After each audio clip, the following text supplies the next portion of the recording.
khăm muối à bôi ờ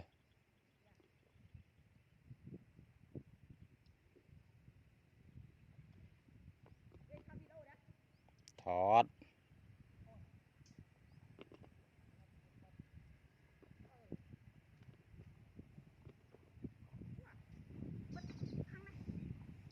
khăm hỏi ngon nghi mà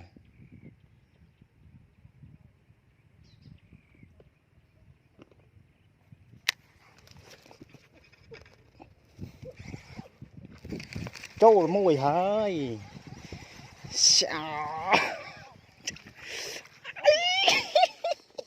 chết à trâu mùi mà sắm mặt một pin sắm mặt của em bay khăm ấy nè bay khăm pun khăm em tay tím mùi em à sọp phơ rồi ý trời ơi em snare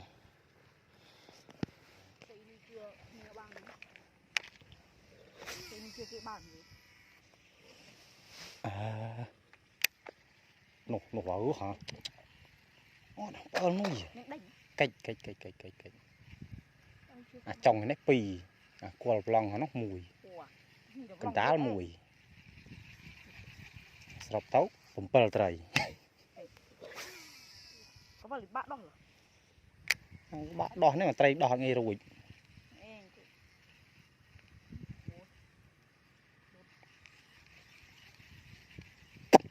yang nak wir mưa tao tiền cua chăng đi cua chăng à có bắt đấy đặt này thôm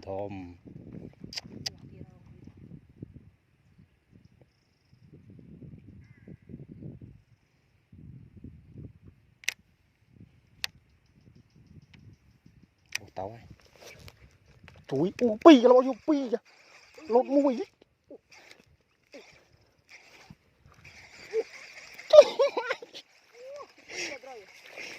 chuối mãi phân cái này lột đó mùi em mùi gì đây phải bay khăm ấy phân cái nhé ôi ô mặt từ nó bắn em ôi chồng mày sao mặt lột ruồi tấm mình man à lột mày lên mưa tây pi em á dạ vô bảo thì pi vậy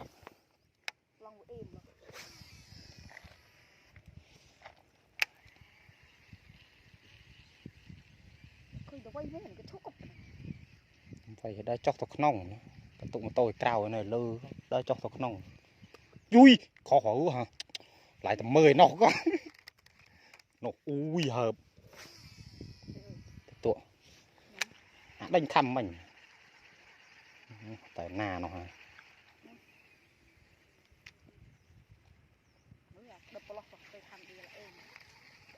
hãy cốp trong tích tớ với tranh mù nó hỏa hả mày trai nó vào sân chạy chọn đại chọn từ kia nó chọn từ này tụ này tụ trò đấy hả tụ lư nó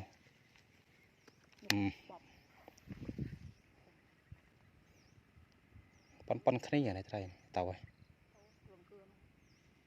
ô mà sứt nó ấy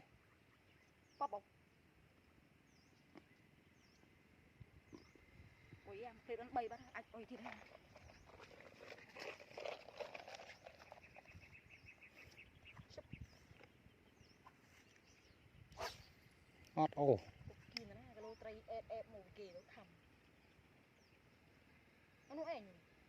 Việt ô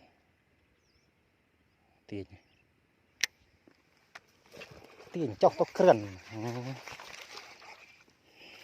hãy bị khăm đây em bảo thị bay này yo bảo thị bay em à này phải chỉ mặc bị khăm chỉ tay này em bay cái bà đó đây mà plate mình em xin này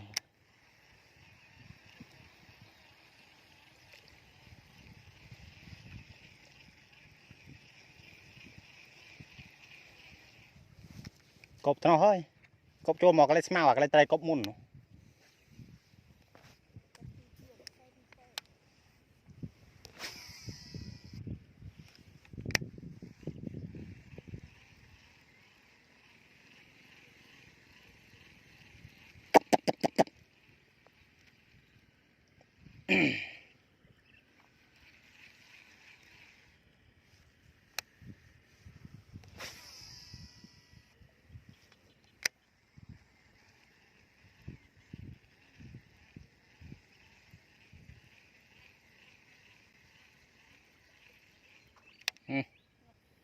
Con trai à? Ô, tao chọc xóa hả? Em ra cái ô hả? Chọc vậy. Tao tiệt. Tao tiệt, đòn nào chứ hả?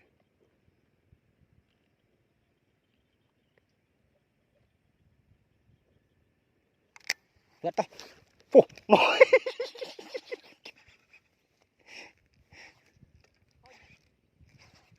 Thôi, bó lết màu. Trời mày, ô nó đang nào. Dạ, phi khăm bay khăm người ta. Phi khăm. Lệp màu. Lệp. Chơi là bột mồm. Chào anh ấy chơi là bột trời. Mùi tiệt đây, mùi tiệt. Ô, khăm hay ô, chọc mùa. Mặt mùi nó áo rồi, cục nó áo. Trời. Dạ, trai khăm có giọt bàn, khôi mất trai. Mất trai.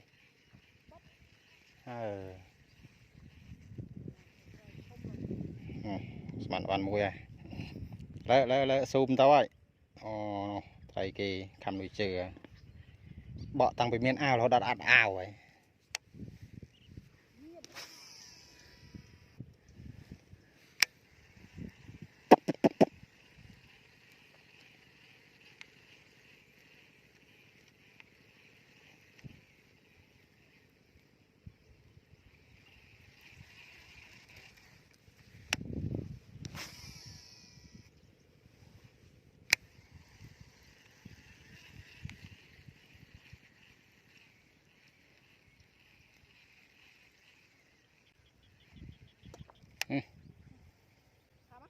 Yes.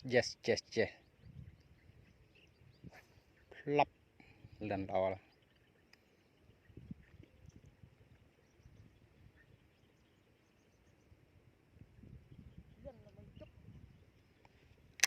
Ô, tao ơi.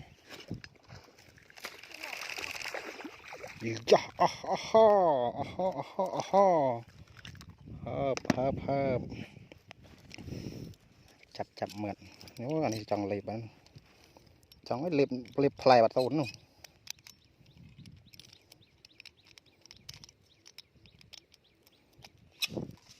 Lập.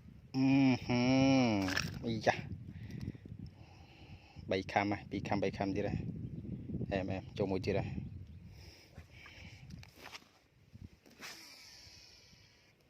Nó phải trong qua trai ở hả? Tao mộng tích.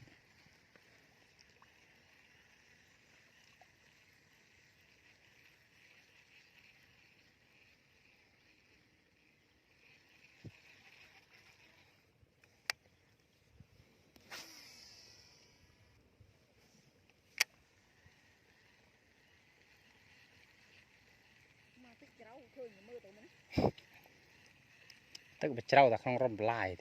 Ô, hồi tao sẽ lại nó tức trâu. À, khăn lơ này đây tu rồi. Chui. Dạ, đây khám rồi.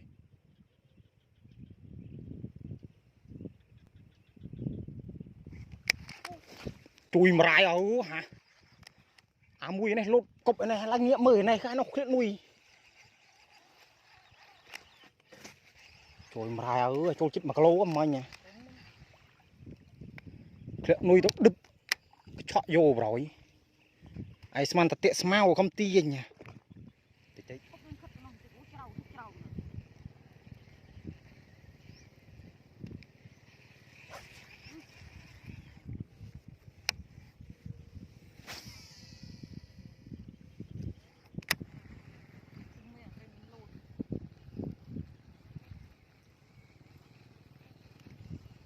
Rồi cốc trong pi đòn gánh đầu mụ cốc khẽ tao cái việc canh pi đòn này thì ăn đào tao na thì thôi thì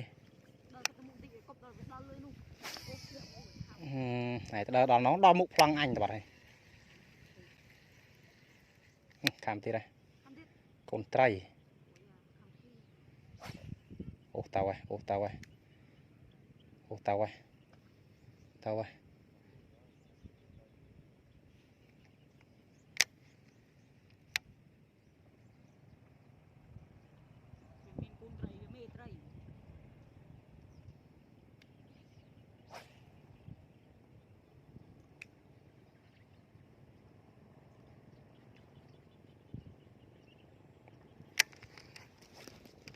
lột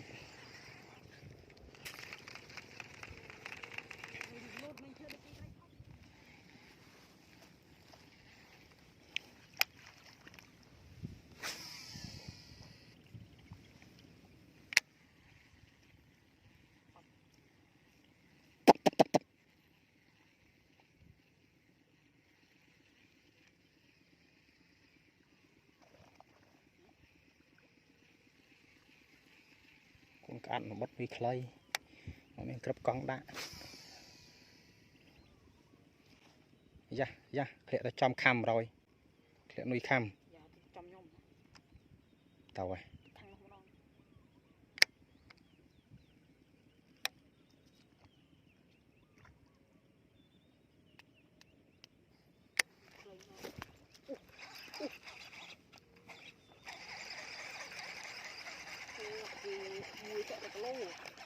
khẽ nuôi khăm khẽ nuôi khăm khẽ nuôi khăm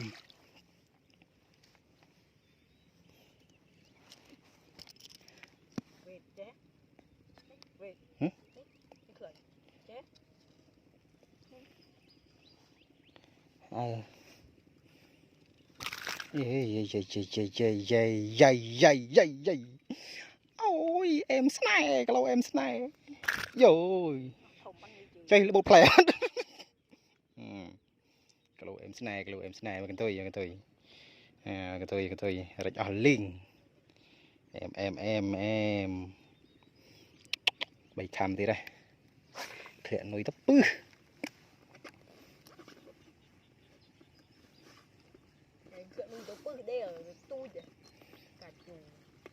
nuôi thom trai thom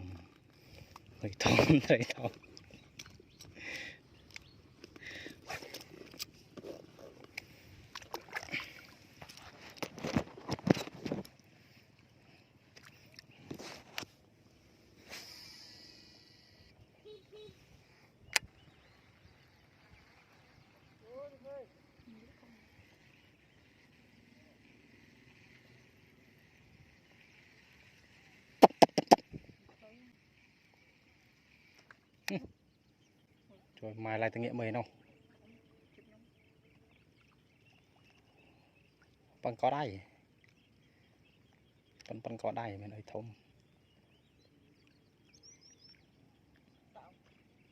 tao giống mấy thấy tân lệp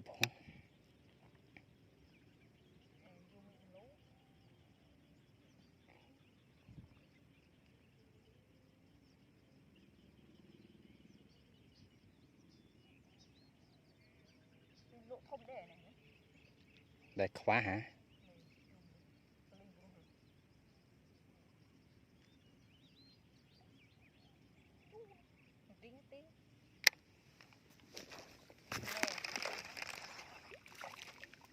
lột mùi mông khăm đôi trai thôm thì như plastic đó nó bị tao luôn chứ chrome nó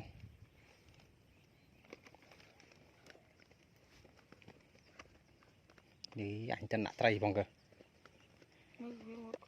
phải chơi mưa này trai mùi tiết này con mì trường ấy con mì trứng trai mì trứng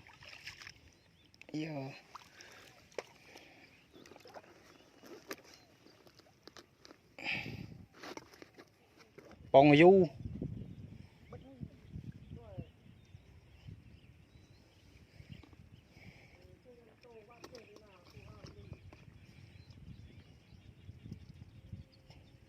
phong mơ nào ạ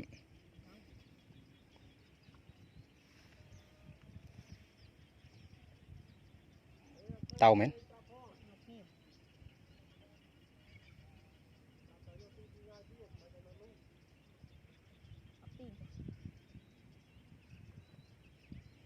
họ tí người ngâm lệp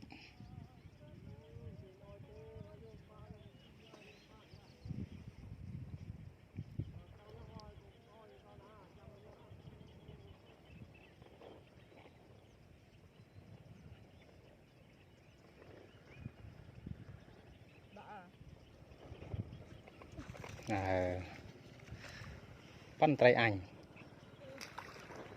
trai ok play anh chăng ấy lo chăng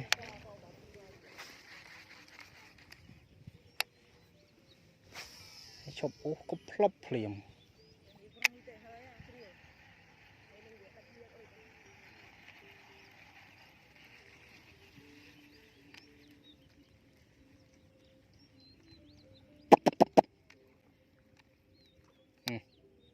con trai pan mi chương à ô tao ơi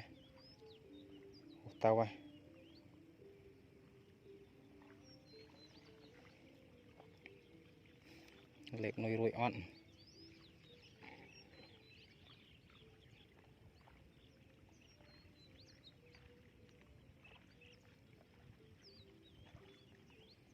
đa lư đó hả đa lư đó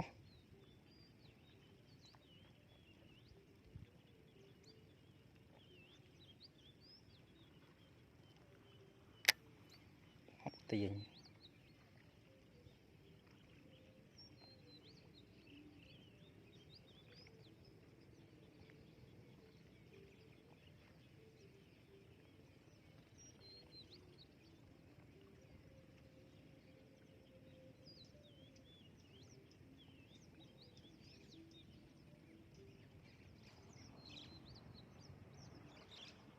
nó tiền sao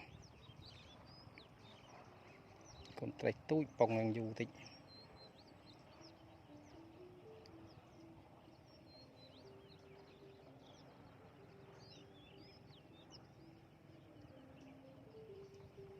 mày ọt lệp thế tham ơi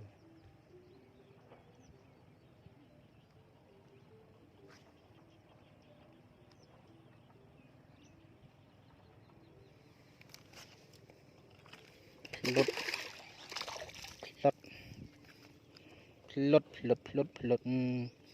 lệp đỏ cái lợt bật chỗ một tí đây ô chiêm bật màn ọt lệp đó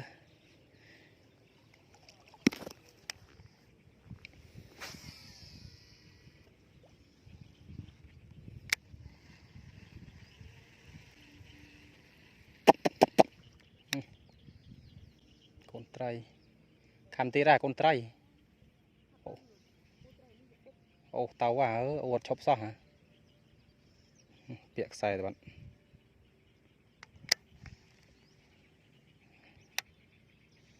chốc ô hiên pòng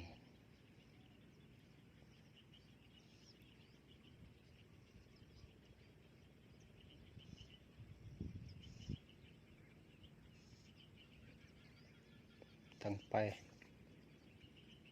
nào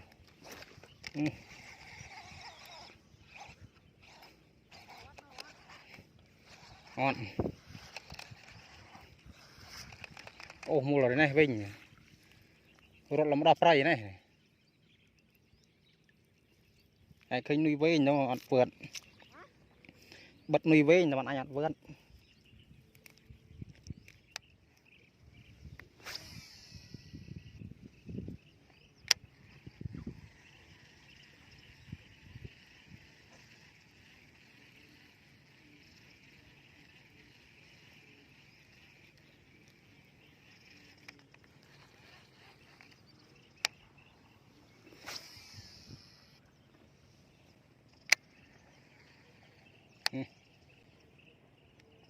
ô họ lột một cái chọn nuôi à ô tàu à ô tàu à sao vậy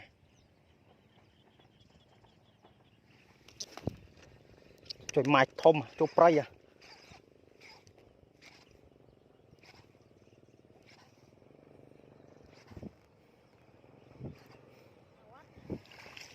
phẳng thế hả nào ọt đấy hả thủng mà hả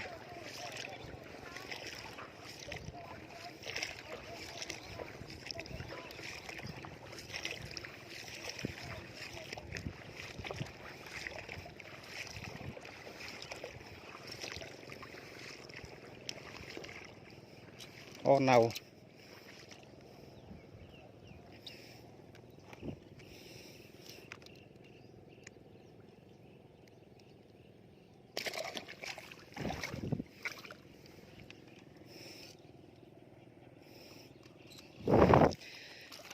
lạc lâu à chính mượt khơi mà khang mà nè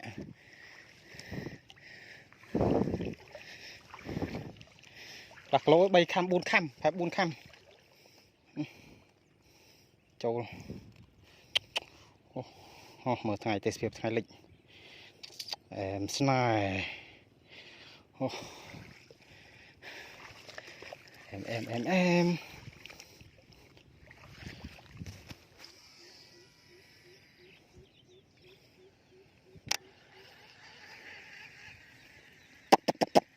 chui kho rồi mà rai hê một đạm búp kho kho mà tăng tí ra rồi mà rai pi trai à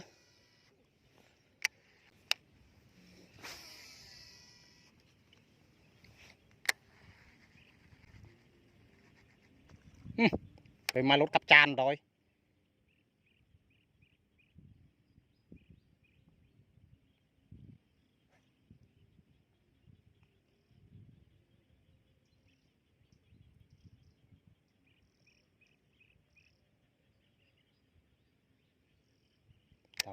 tao ơi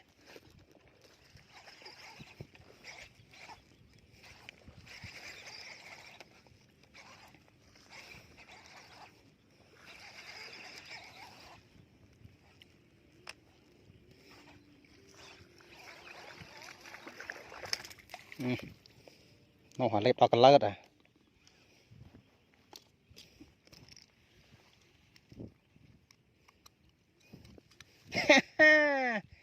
anh ấy phải chưa buôn khăm tí là xính nhá vô đi rồi em cái lô em cái lô này lép vào đây bông răng du lột cặp tràn rồi khăm bắt đòn khâu lẹ núi đó là cái viên lẹ núi đã tiếp lụp mà tôi rạch nó lời vậy em nè chạy lép khăn này khinh play không sập lật phò